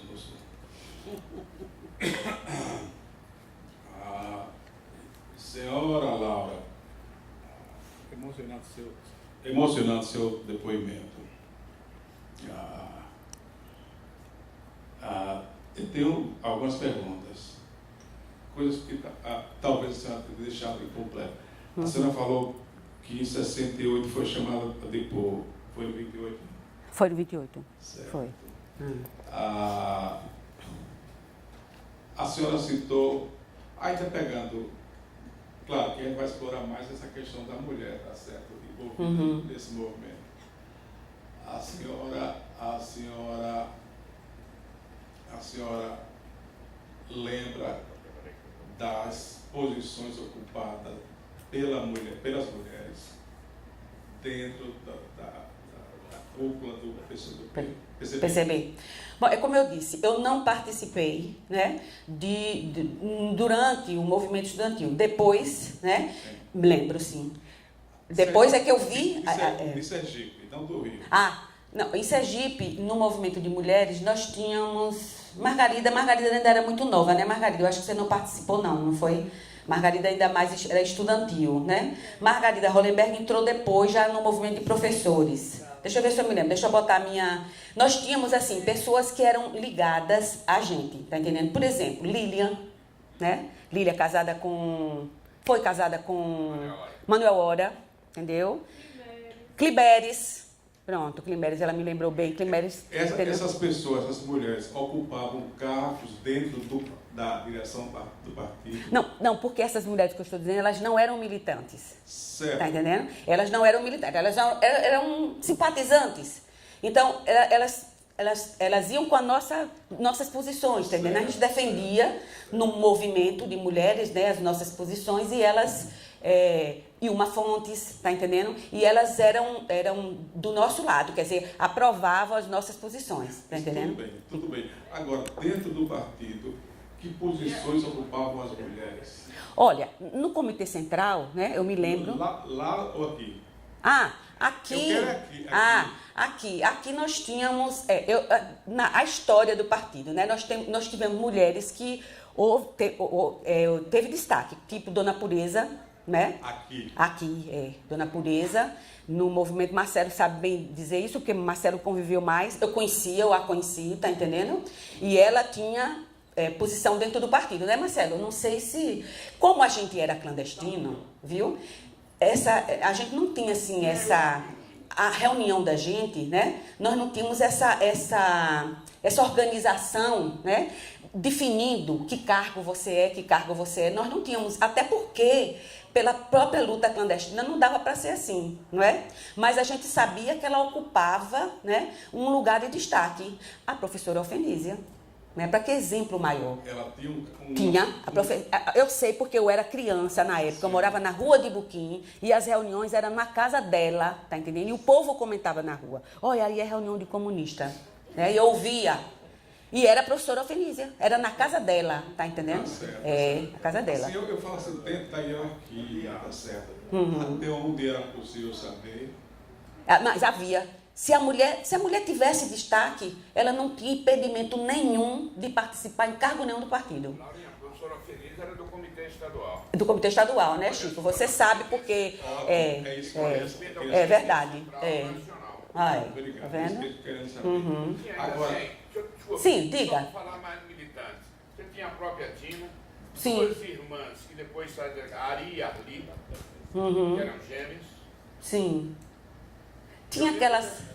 Tinha umas da escola, não tinha umas da escola, eu não sei se era do partido. É porque em 64 eu não militava, não é? Aí eu sei, assim, porque, né, da história, mas não convivi. Zelita, eu não convivi com essas mulheres, tá entendendo? Mas no nosso tempo, Chico lembrou, Tina, e tinha mais mulheres também. Didi Macedo, de qualquer forma, não é? Apesar de não ser uma militante, mas tinha uma influência muito grande, ela era junto a nós, está entendendo, Didi. Que outras mulheres? Lembra aí, Chico? De mulheres você se lembra, né? Brincadeira. Zelita, né? Não era assim, era fruto, né? Porque você vai me perguntar assim, refletia o que era a nossa sociedade, né? A participação da mulher não era também tão, né? A gente vê que depois da Constituição de 88, foi que a mulher começa, porque até a própria Constituição, né, tem leis que, né, no partido tem que ter um percentual de mulher, na representação, né, nos candidatos tem que ter, tá entendendo? Então, a gente vai conquistando isso, né, porque a mulher realmente, né, ela não tinha um lugar, né, geralmente a própria criação, né, a mulher era mais, agora não, né, a gente está vendo um outro quadro. Certo. A senhora... A gente até tem uma presidente mulher, né? A senhora como membro, como filiada, a senhora cumpria que tipo de tarefas? Como militante. Nós era o seguinte, do partido. Bom, então a gente se organizava em base, né? A gente chamava de base. Então a nossa base era a base estudantil. Então, qual era a tarefa? A gente tinha que conscientizar, né, os nossos colegas e, na medida do possível, a gente ampliar aquela base. Né? Então a senhora recrutava também? Recrutava. Era uma tarefa da gente, era a recrutação, era o recrutamento, entendeu? Outra coisa, e a senhora usava assim, que tipo de recurso? Livros também? Livro, pronto, era isso que eu ia dizer. O partido, ele tinha assim, um acervo muito grande. Tinha um jornal, né, a Voz Operária, né, que era clandestino, porque era um partido, era um jornal oficial do partido, né, mas tinha outros tipos de jornais, outras leituras, outros documentos, a gente recebia, não era com o nome do partido, e a gente trabalhava em cima disso. A resolução do partido de 1900, Marcelo, me ajude, 86, aquela que falava na Revolução Democrática, se lembra? Era um livreto, só que a gente reproduzia, né? Porque para não saber que aquela era um livro do partido, porque a gente não podia, né? Era proibido, né?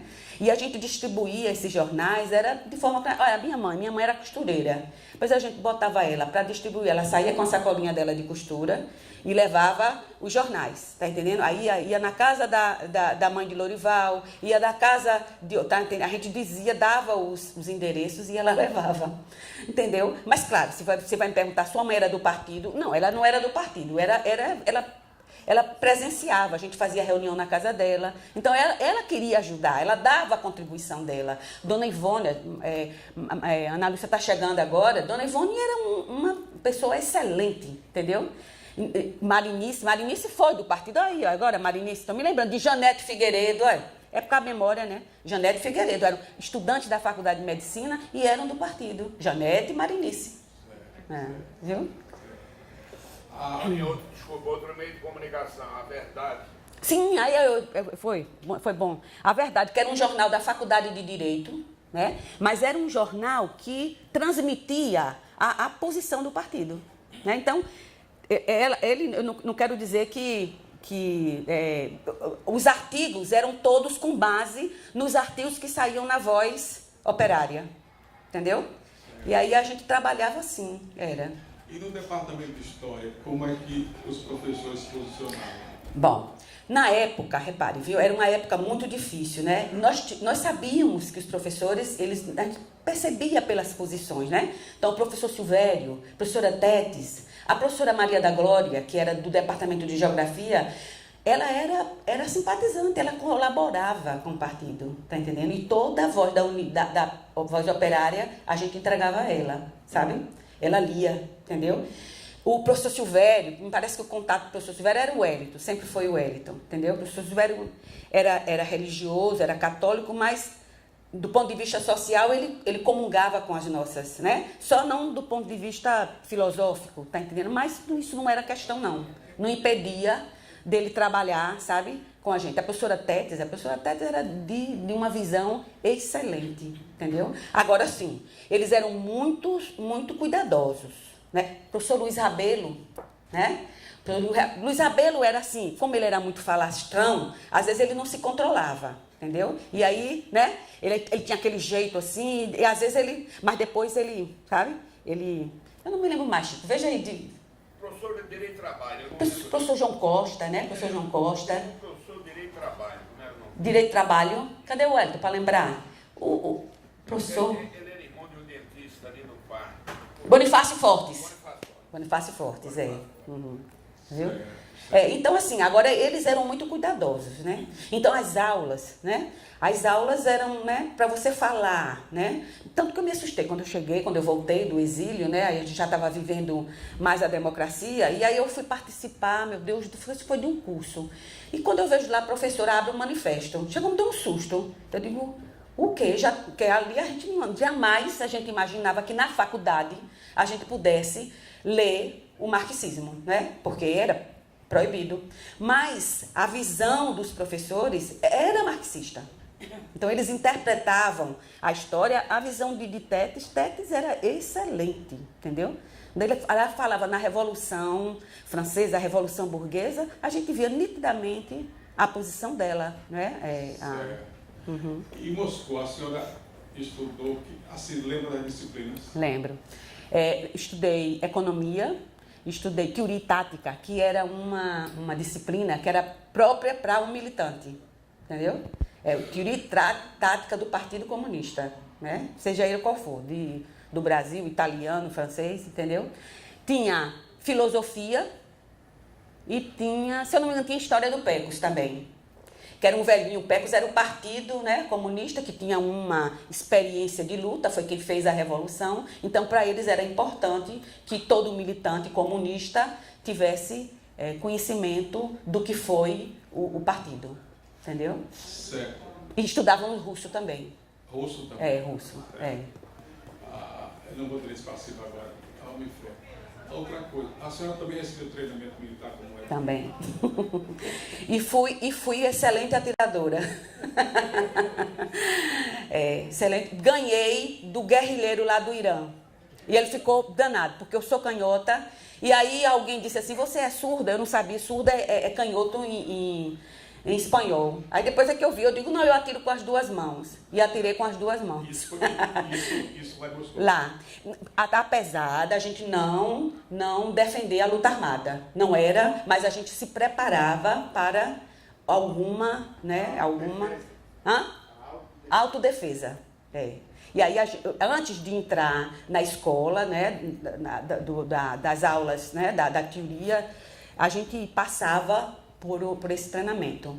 Então, a gente lançamos granada, né, atiramos de vários tipos de arma, entendeu? E eu ganhei. Franco atiradora. Hoje eu posso dizer, né? Fiquei muito tempo sem poder dizer isso, né? Mas hoje eu posso dizer. Não sei se atiro mais não, porque já não enxergo mesmo direito, né? Mas atirei. Mas também venho de uma família que...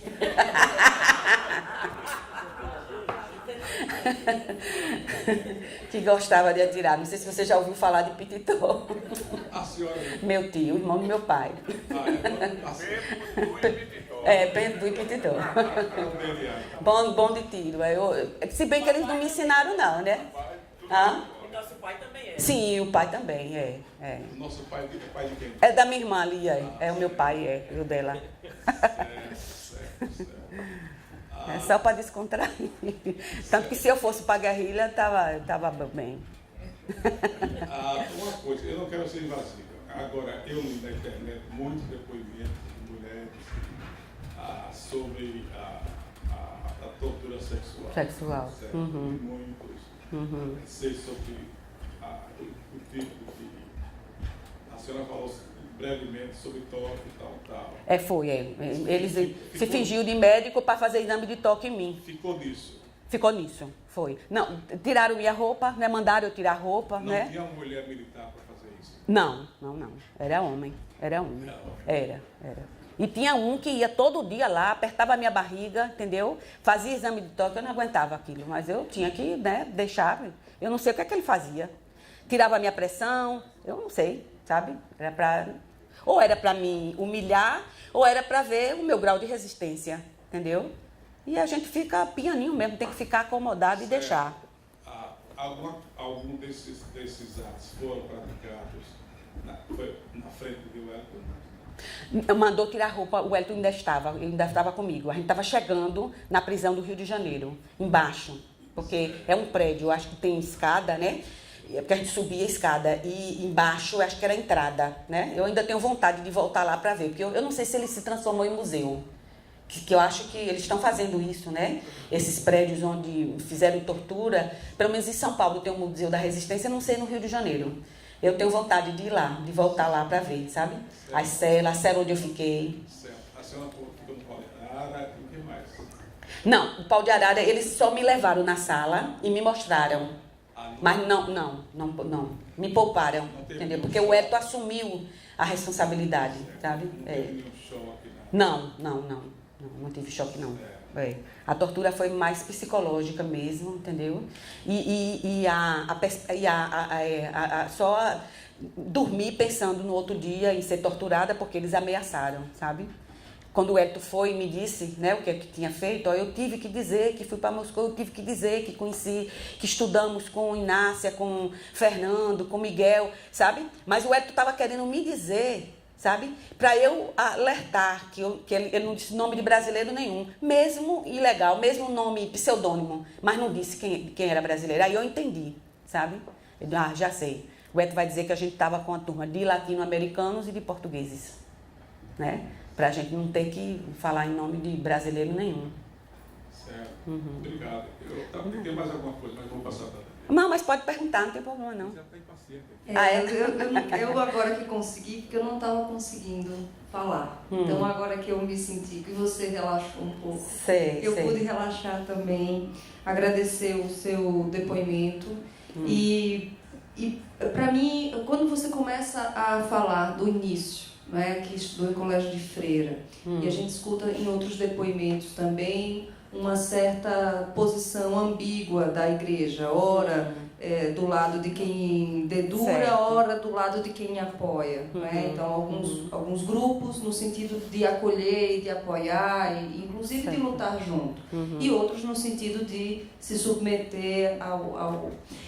Como é que você, que se diz, eu venho de uma família católica e estudei em colégio de freira, como é que isso também acompanhou, de certa forma, essa sua trajetória? Foi muito boa a sua pergunta, porque eu estudava terceiro ano, né, e eu era muito religiosa, a Maria do Carmo sabe, né? Inclusive de exigir que meus irmãos fossem na missa todos os domingos, porque para mim, eu não admitia ser católico, meio católico, sabe? Então, se a gente é católico, então a minha visão era essa. Só que aí eu comecei a questionar a existência de Deus, tá entendendo? E nessa época, o Wellington tinha um grupo, o grupo de Wellington estudava muito, era o Wellington, era Chico, Chico também, mas Chico não era secundarista, né, Chico? Acho que você já estava na universidade. Mas eu quero me lembrar de Silvio Santana, o Wellington, Zé Carlos, né, de Souza, Luiz Antônio Barreto, e eles liam muito, sabe? E depois, eu até me admirei depois, porque uma das pessoas que me convenceu, porque foi uma crise muito forte, eu tive. Eu cheguei a ter problemas psicológicos, né? E o Wellington foi meu psicólogo, porque também ele gostava de psicologia na época, lia muito Freud, entendeu? E aí, pronto, e aí associou, sabe, o meu problema, né? Mas eu porque levava a sério, tá entendendo? E eu questionei muito a existência de Deus, entendeu? Eu questionava, mas eu não conseguia, porque a fé é uma coisa muito forte na gente, não é? E eu tinha aquela fé muito forte, mas eu estava percebendo que cientificamente eu não estava mais sustentando aquela fé, entendeu? E aí eu me lembro, como se fosse hoje, um dia que Luiz Antônio foi lá em casa, porque lá em casa geralmente era o QG, né? Era o QG de reuniões, não só do partido, como também de pessoas, né? Minha mãe é uma pessoa muito aberta, sabe? E muito legal, muito simpática, todo mundo gostava, e a gente ia muito lá, todo mundo ia lá para casa. E Luiz Antônio me fez e eu estava assim, naquela fase difícil mesmo, sabe? deixando, no fundo eu já não acreditava, sabe? Mas eu não queria, me apegava, eu não queria. E Luiz Antônio disse, olha, aí ele deu um exemplo, ele diz assim, o homem, quando ele não encontra explicação, né, para os fenômenos da natureza, ele se apega em algo sobrenatural, entendeu? Então veja, o índio foi assim, o índio não sabia o que era o sol, o que era o trovão, e para ele era Deus, né? Aí a gente vai evoluindo, entendeu? E aí a gente ainda não deixa de achar que existe algo sobrenatural responsável pela criação e do universo. Aí me deu aquele estalo, tá entendendo? Aí eu digo, eu acho que eu tô realmente, entendeu? Eu tô com receio, eu tô com medo, mas para mim tá claro, tá entendendo? E aí eu deixei de acreditar, certo? Agora, não, assim, não fecho questão com religião não, sabe? Não fecho, sabe? Respeito qualquer religião, acho que a não ter religião, sabe, e ser uma pessoa que não prega amor, que não prega solidariedade ao próximo, é melhor ter religião, sabe, mesmo sendo, né, alienante, não sei, mas de qualquer forma eu acho que é importante a gente se apegar a alguma coisa, não é, para poder, né, eu acho, entendeu? Mas então, nesse momento, não teve nenhum contato. Esse momento da militância não é um momento que vai ter mais nenhum contato com nenhum setor militante da igreja. Não, até porque... Nem grupo, não recrutou. Eu terminei meu científico, foi no último ano, terminei meu científico e já não acreditava, tá entendendo? E nessa formação, não é, que você relata, a formação era em todas as línguas, era em português, era em russo? Lá? Sim. Não, era tradutor, era com tradutor. Com tradutor. Era tradutor. Tinha professores que falavam espanhol, tinha professores que falavam português. O nosso professor de economia, Aleg, ele veio morar aqui, mas morreu, né? Aleg, ele falava em português, né? E outros eram tradutores. Certo. E esse contato com as mulheres de lá, quer dizer, com outras nacionalidades, com outras culturas, e vendo o papel também das mulheres nesse movimento mais amplo. Isso foi muito importante para mim, sabe? Porque lá na escola, né, tinha muitas mulheres, principalmente do norte da Europa, sabe? Finlândia, Dinamarca. Tinha muitas mulheres, da América Latina também, né? Chilena, na época, era a época de Allende, então a delegação chilena era muito grande e tinha muitas mulheres. Tinha mulheres da Colômbia, sabe? Da Bolívia, entendeu? E isso era importante, né? Porque a gente via, né, a participação delas, sabe? Agora, não era do nosso... Porque a gente tinha aula, era só brasileiros, entendeu? Então, na época, nós tínhamos 2 colegas mulheres, além de mim, né? Agora sim, e a gente também, e uma crítica que eu faço, né? E também não sei se é crítica, também talvez seja a circunstância. O companheiro lá estava, né, sendo procurado, tal, tinha que sair, né? Então a mulher dele não era bem militante, mas assim, era auxiliar, né? Ela permitia que na casa dela se reunisse, ela ajudava, tá entendendo? Então ele queria levar a mulher. Então aconteceu de mulheres que não estavam preparadas, tá entendendo? E até eu achei, nós tínhamos uma companheira que deixou 2 filhos aqui, sabe? Essa mulher vivia num drama, sabe? Eu morria de pena dela. Ela não estava preparada. Porque se ela fosse, assim, uma militante, ela deixaria os filhos, sabe, com consciência, sofreria, mas não chegava aquele desespero. E a gente percebia que ela foi porque foi acompanhar o marido, entendeu? Aconteceu também isso, certo? E na universidade ou no ciclo de conhecidos, também vocês tinham notícia de grupos de mulheres que se reuniam no sentido oposto do apoio, quer dizer, existia um recrutamento também para apoiar a ditadura, ou seja, por parte da igreja, ou das esposas, ou das mulheres, digamos, eu vou usar uma expressão completamente contraditória, mas só para retratar um pouco do momento das mulheres de bem, de família, quer dizer, ainda existia um movimento também forte nesse sentido? Olha, na universidade, associações? Não, a gente, em termos de organização, não, tá entendendo? Podia sim, ter mulheres que tinham posições que a gente percebia, sabe, meio reacionárias, mas eu acredito que a maioria, tá entendendo?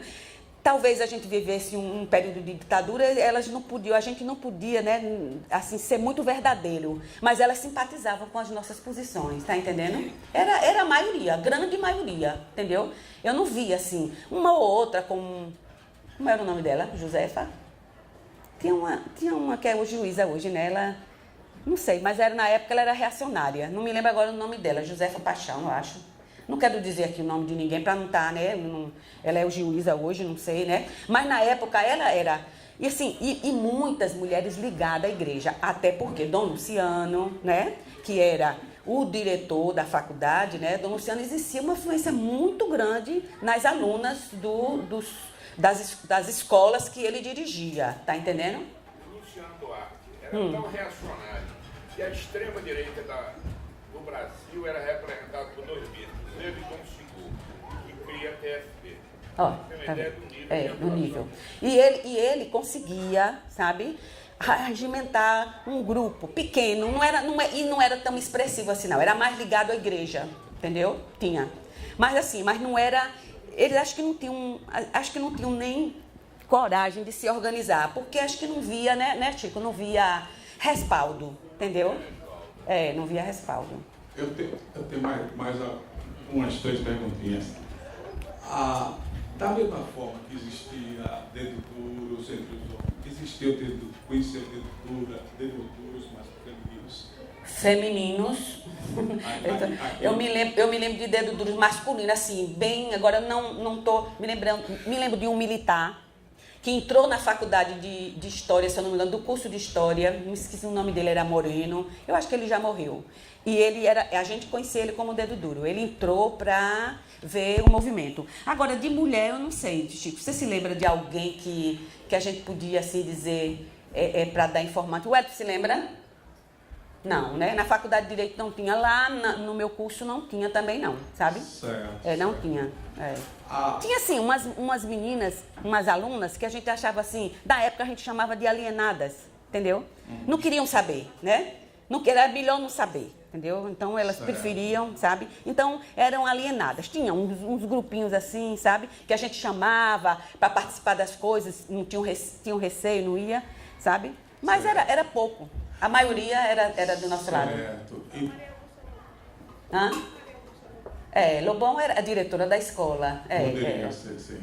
Agora, outra coisa.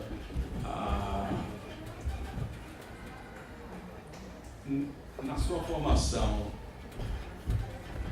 naquele período, a condição feminina não estava subordinada à questão da classe social para resolver esse problema?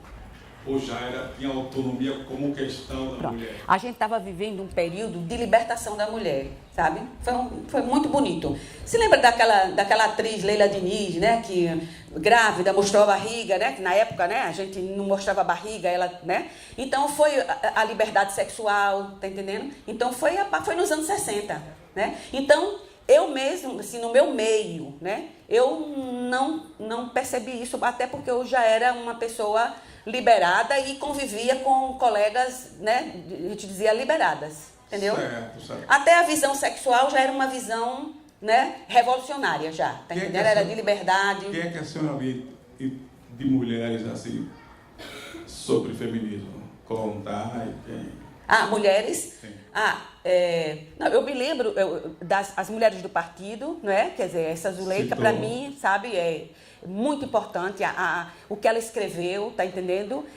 Eu me lembro da época, Ana Montenegro, a Kollontai, a Marta Suplicy também, tá entendendo? E tinha uma Marilena Chauí, né? Tinha Chauí, entendeu? Elas eram de vanguarda. Mas e as mulheres do feminismo ocidental, europeu, americano, a senhora vê também? Não, a gente sabia da existência, né? Mas, por exemplo, o movimento lá era um movimento assim mais feminista no sentido assim de se afirmar como mulher. E o nosso não. O nosso era de lutar pela igualdade de direitos, tá entendendo? Então aquela coisa de tirar sutiã, de jogar sutiã, né? Aquilo a gente não simpatizava não. entendeu? Tinha, né? A gente via, mas era um pouco assim, meio porra louquice mesmo, tá entendendo? A gente era mais centrado, né? Era uma luta mais dirigida e lutando para que a mulher conquistasse o espaço. E conquistou, tá entendendo? E conquistou. Olha, de lá para cá, foi mulher assumindo cargo na justiça, foi mulher assumindo, né, cargos em empresas, foi mulher empresária, foi mulher aparecendo tudo. E aí daqui a pouco toma conta dos homens, substitui. Tô brincando, não quero não, né? Agora, a senhora falou que o seu ingresso foi pelo amor, pela paixão, pelo poeta. Não, assim, não é. Eu apaixonei pelas ideias dele, foi. Aí, e ele com a capacidade que tem de convencer as pessoas, que o Eto é um apóstolo. Ele quer convencer as pessoas e convence, tá entendendo? Ele como professor é formidável, todos os alunos lembram dele porque, né, ele tem aquela capacidade de convencer, de explicar. E aí eu fiquei realmente... Foi ele que fez minha cabeça, eu não vou negar. Mas eu também já era assim, uma pessoa que eu era sensível, tinha sabe? Sensibilidade social. Eu tinha sensibilidade, sabe? Agora, eu percebia que tinha. Eu acho, suponho que deva ser um perfil esse da militante ligada a um militante também. Mas tem um outro perfil de mulher militante não ligada a um militante assim, sim, que a senhora conhece? A de mulher assim, que participou por ela mesma, né? Exatamente. Conheço demais, né? Eu estou dizendo, eu disse o meu exemplo, mas acho que a mulher é capaz de... Agora sim, claro, né? Eu não vou negar, né, que eu tive uma adolescência, né, meio alienante mesmo. Eu era alienada, mas percebia as injustiças, né? Eu era alienada, mas aquilo me incomodava, tá entendendo? E tive a oportunidade de Wellington. Outras mulheres, devem ter tido outras oportunidades, uma amizade, né? Uma companheira, um livro, sei lá, né?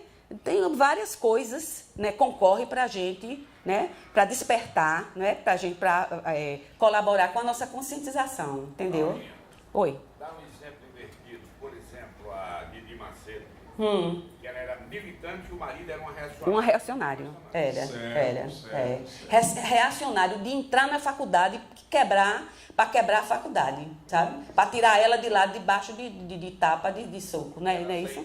Era assim, era. E ela, sabe? Apesar, né, dessa reação do marido, mas ela se sensibilizou, entendeu? E era uma companheira de luta, sabe? E continuou lutando, até na escola onde ela foi professora. Eu me lembro, a gente viajou e eu me lembro dos alunos de Didi. Eu conheço alunos de Didi que falam da professora, e ela, né, ela tem grupos, ela quando vem, que ela mora, acho que é na Inglaterra, não sei, Inglaterra. Quando ela vem, ela reúne os amigos, os alunos dela, sabe? Porque, né, além dela se despertar, ela trabalhou com os alunos dela, sabe? Didi Macedo é uma figura. Dona Pureza também, né? Dona Pureza, eu conheci Dona Pureza, é uma mulher e tanto, entendeu? Certo. E do PCB, havia alguma resolução especificamente de mulheres sobre a mulher? Tinha sim. A senhora lembra? Lembro. Eu me lembro... De que ano? Foi logo depois, eu acho, o Eto vai me ajudar nessa lembrança aí. Foi logo depois que saiu aquela resolução do Congresso, do 6º Congresso. Aí, não foi? Aí, porque assim, o partido fazia assim, tinha uma resolução... A partir do 6º. E na resolução, aí ele falava sobre os movimentos, lutas, né, sindicais, estudantis, mulheres, e a partir daí o partido fazia documentos. E saiu uma resolução sobre mulheres. Aí era meu livro de cabeceira. Enquanto eu estava, eu citava, eu lia, tá entendendo, essa resolução. E de que ano? Deve ter sido 67 ou 68, é isso mesmo, 67, 68, É porque usei esse material depois, porque é como eu digo, eu naquela época eu participava de movimento estudantil. O movimento de mulheres já foi depois, já foi 73, foi depois do exílio, quando eu voltei, né? Quer dizer, 73 não, 73 eu estava acomodada. Deve ter sido 76, foi já na época que já estava da abertura política no país. Certo. E teria havido mulheres das classes populares dentro do Partido Comunista como militantes? Tinha sim. Você pode assim me perguntar, eu posso saber de nome, porque assim, era clandestino e a gente não se encontrava. A gente não tinha informações e quanto menos informações a gente tivesse, era melhor. Porque na hora de uma prisão, da coisa, a gente se não soubesse, não falava, né? E a gente sabendo, quem sabe, né? Depende da resistência, né? Mas tinha muitas mulheres. Laurinha, tinha uma companheira que ela morava na Barra dos Coqueiros. E em 64 ela foi presa, ela saiu no braço com o milico. Ela chegou algemada no exército. A gente chegar em 64, escoltado. E ela chegou algemada que ela saiu na mão. E foi. Eu não sabia desse fato. Jacinta Passos. Jacinta Passos, ele está dizendo aqui. Jacinta Passos. Tá certo. Poetisa. É poetisa. Ela saiu na mão com os caras que foram prender. Casada com Jambes Amado. Olha, Edith, a mãe a esposa de Gilberto Gouveia. Sim, Edith, Edith era. É Nedina, né? É Nedina, aquela que morava na rua, na Avenida Coelho Campos, não era perto, não? Era amiga de burguesia, né? É mãe de... Como é o nome da mãe da filha dela? Gilza. Eu acho que dá, viu? Dá, Gil aí que gosta de pesquisar, né, Gil? Se você quiser pesquisar, né, a influência das mulheres no PCB, eu acho que você vai ter. Vai ter muita gente. Aqui em Sergipe vai ter.